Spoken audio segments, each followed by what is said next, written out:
Salut à toi et bienvenue dans ce Recette Story 3. Non, ça fait 6. En ce moment sur la chaîne de Cap on fait le menu Thanksgiving. Et du coup là on a déjà fait une petite entrée avec des rougets et du maïs. On a fait la grosse cuisse de dinde là, comme ça, là, le truc est énorme. Et du coup je me suis dit qu'en dessert on pouvait partir sur un classique, la pumpkin pie. Et pour faire cette pumpkin pie on va partir sur 4 étapes. La pâte, la garniture, un caramel au beurre salé et une chantilly au mascarpone. Bon après, les deux dernières c'est cadeau, c'est bonus, t'es pas obligé mais... moi j'aime quand c'est gourmand. Et on va commencer par la pâte. Tadam! Bon faut que j'arrête de faire ce truc avec les doigts, on dirait Joséphine Ange Gardien. Pour notre pâte on va avoir besoin de farine, de sucre, de mélange 4 épices, de beurre mou, un jaune d'œuf et de l'eau. Tu la vois pas, mais dedans il y a de l'eau. Alors pour faire la pâte c'est pas compliqué, suffit de tout mélanger. Mais il y a quand même un ordre. Tu commences par mélanger tes solides, et après tu rajoutes les trucs qui sont pas solides. Et c'est parti. Alors on va y mettre le 4 épices, le sucre, voilà, on va mélanger tout ça. Bon, de toute façon, autant y aller à la main, on va finir par y aller à la main de toute façon. Voilà, tu mélanges un petit peu, c'est bien. Ce à quoi on va rajouter notre beurre. Là, je l'ai coupé en dés, parce que ce sera plus simple à manipuler. Voilà, tu récupères bien ton beurre. Voilà. Et puis là, bah, tu peux y aller. Bon, si tu veux, tu peux le faire au batteur. Si t'as un batteur. Moi, j'en ai pas. Ah, attends. Je pensais à un truc. On va faire comme dans les vidéos là sur internet. Oh, mais c'est trop bien. Putain, mais c'est génial. Vas-y. Ah, trop loin. Beaucoup trop loin. Non, on va faire les choses par étapes, c'est mieux. Donc d'abord, notre boule de pâte. Hop, on va fariner un petit peu tout ça. Hop là, on va venir l'écraser un petit peu. On va la foncer pour la mettre dans notre moule à tarte. Et notre moule à tarte, on va le mettre au frigo. Voilà, donne-moi 2 secondes que je chope le rouleau. Voilà, mon plus beau rouleau. Hop là. Moi, je mets toujours un petit peu de farine sur le rouleau aussi. En fait, quand tu fais un truc comme ça, vaut mieux fariner tout ce que tu peux fariner.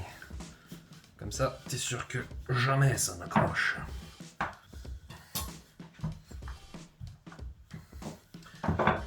Voilà, donc là elle est plutôt bien étalée, plutôt uniforme. On est parti sur 2 mm d'épaisseur. Faut pas que ce soit trop fin, sinon ça va être la merde. Il faut pas que ce soit trop épais, sinon ça va être la merde. T'as compris? Je prends mon petit moule à tarte.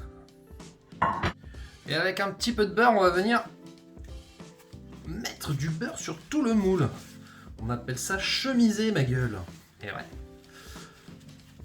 C'est pour éviter que ça colle. Ça peut marcher aussi avec un papier cuisson, mais bon, moi j'aime bien le petit beurre qui va venir fondre sur l'extérieur de la croûte. Ça rajoute... c'est gourmand. Quand c'est gourmand, j'aime bien. Par contre, tu vois, ce qui est relou, c'est les moules comme ça, là. Il faut faire chaque petit interstice, interstrace. Voilà. Et puis tu rajoutes de la farine de partout. Hop là.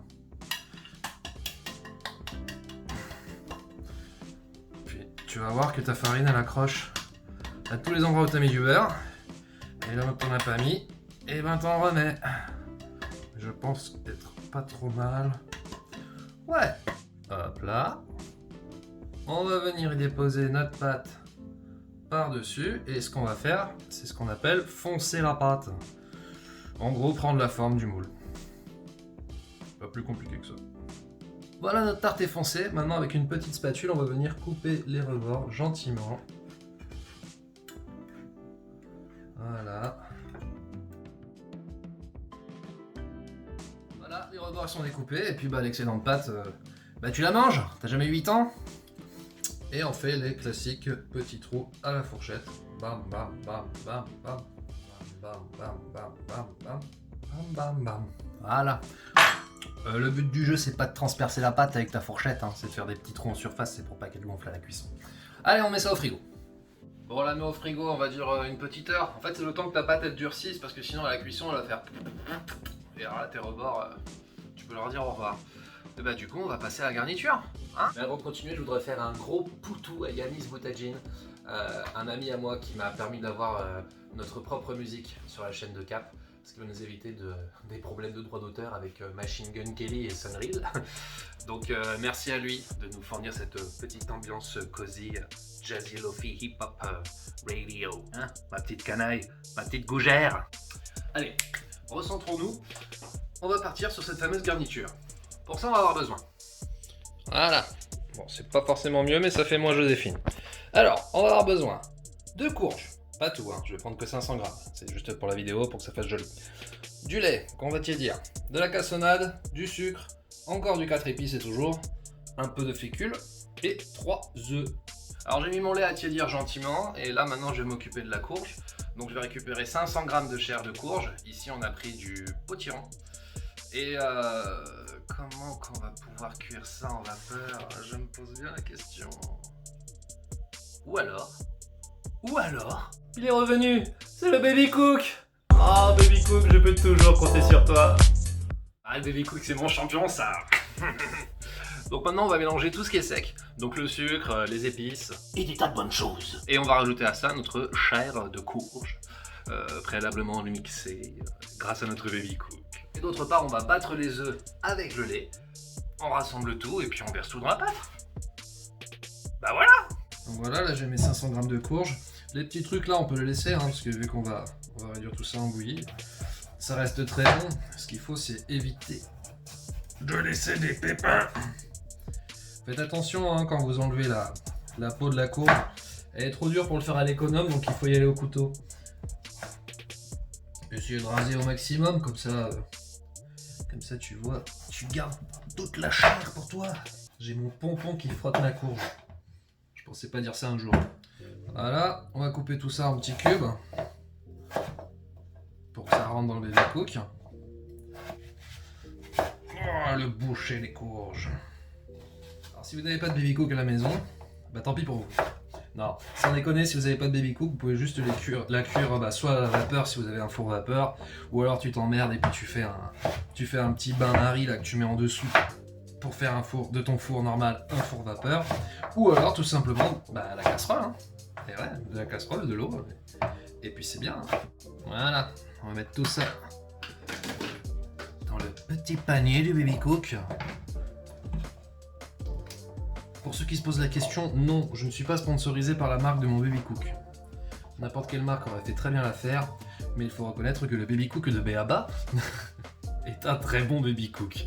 Voilà, si vous voulez me filer des royalties ou je sais pas quoi, faites-vous plaisir. Attention, voici le geste le plus technique de l'émission. Donc voilà, grâce à notre Baby Cook de folie, on a une pumpkin pulp plutôt sympa. On va venir mélanger ça avec nos solides. Et tu connais la musique, tu mélanges jusqu'à ce que ce soit homogène. Le mot homogène, franchement, on l'aura entendu. Hein. Une fois que c'est fait, on va faire notre petite... Oh, ça sent bon, ça sent l'automne. Oh, qu'est-ce que je suis poète. Je suis tellement poète que j'en ai fait tomber un petit bout de coquille. Viens là, salopio. Non. Ah, viens là. C'est bon, c'est bon. Tout va bien. Tout va bien. Poum, poum, poum. On va venir battre nos œufs avec notre lait tiédi. Voilà. Oula, j'ai pris un petit récipient. C'est pas grave, ça va le faire quand même. Ça va le faire, ça va le faire. On verra bien. Oh, on dirait une crème anglaise. Ce serait si simple. Nos œufs battus au lait, c'est bon. On va venir rajouter ça à notre petite préparation. Et attention, la magie opère. Oh oui. Allez, vas-y, dis le mot. Homogène. Homogène. Quand c'est homogène, c'est good. Oh, regarde. Oh, la transformation. C'est beau ça. C'est beau ça. C'est une belle couleur. On va venir mettre ça sur notre pâte. Hein. Et ça va être très sympa. Allez. Et ben, on va verser le tout dans notre tarte. Hop là. Qu'elle a bien durci, c'est cool. Normalement, tout l'appareil tient pile poil dedans. Et ouais! Ah, ça c'est cool. Et on enfourne. Alors, on va lui mettre un petit coup de chaud. On va d'abord mettre 5 minutes à 230. Et après, on va redescendre. Alors, pendant que ça cuit, on va se foutre sur le caramel. Alors, pour le caramel, c'est très simple. On prend du sucre, de la crème et du beurre. Là j'ai pris du beurre salé. Après je vais rajouter sûrement un petit peu de sel pour ramener le niveau, mais si on le fait avec du beurre normal et de la fleur de sel, bah, ça marche aussi. Voilà, donc on met le sucre à feu doux, le sucre il va fondre, va devenir liquide et va prendre une petite coloration brune. À ce moment-là on va rajouter notre beurre, ça va mousser, on mélange, on incorpore. Une fois que c'est fait, on rajoute la crème et c'est fini. Pendant que notre sucre est en train de fondre, tout en gardant un œil dessus pour éviter de faire du cancer, parce que le sucre noir c'est du cancer, hein. On va s'occuper de notre chantilly au mascarpone. Et pour ça, on va avoir besoin de ça. Bien, je t'embarque. Et voilà. Il va nous falloir donc de la crème, du mascarpone, une gousse de vanille et du sucre. Alors je t'explique, il y a une règle très simple. Tu fais temps pour temps. Ça veut dire que tu mets autant de mascarpone que de crème. Ok ? Et une fois que tu as ton poids, tu mets 10% de sucre. Là j'ai 250 et 250. Et du coup je mets 50 de sucre. Ça marche ? Allez, on y va. Voilà. Évidemment, si tu as un batteur chez toi, tu le fais au batteur. Mais si tu le fais à la main, je te le dis, il va falloir se sortir les doigts du... Une fois que tu as incorporé ta crème, je te préviens, on n'a pas fini de fouetter. Là. Tu vas incorporer ta gousse de vanille. La gousse de vanille, tu la mets bien à plat. Et avec un couteau, tu la fendes.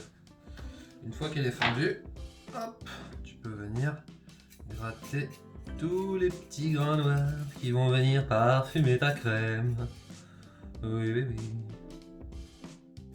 Et tu fouettes, tu fouettes, tu fouettes. Et ben voilà.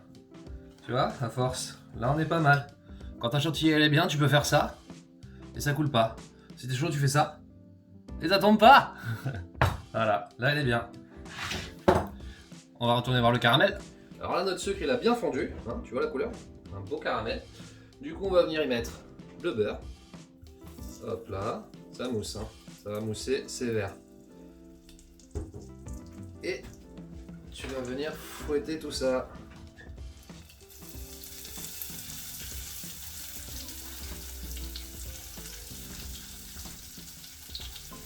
Voilà. Il faut bien que ça incorpore. Fouette bien, hein. Tant qu'il y a des bulles, c'est pas fini. Tu vois là, tu reconnais la couleur bien caramel. Et à ça, on va rajouter notre crème. Et voilà, notre caramel, il est terminé. Bon, il est chaud, hein. Faut le laisser un petit peu refroidir pour qu'il se rétracte. Mais il est fini. Il est pas trop mal. On a notre crème chantilly, on a notre caramel. Je pense qu'on va pas tarder à sortir la tarte.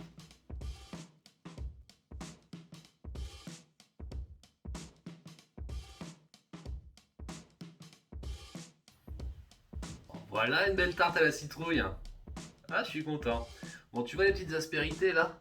On aurait pu les éviter si j'aurais... Mais s'il n'aime pas les raies ! Putain ! Si j'avais eu un chalumeau, j'aurais pu cramer toutes les petites bulles et on aurait eu un résultat super lisse. Mais bon, pour la prochaine. Voilà, c'est la fin de ce Recette Story 3, donc j'espère que tu t'es éclaté, j'espère que ça te donne envie de faire une tarte à la citrouille. C'est pas un truc qu'on mange tous les jours, à part chez Starbucks peut-être. Ça, eux, ils doivent en avoir plein. Bon allez, on y va. Chérie, on mange!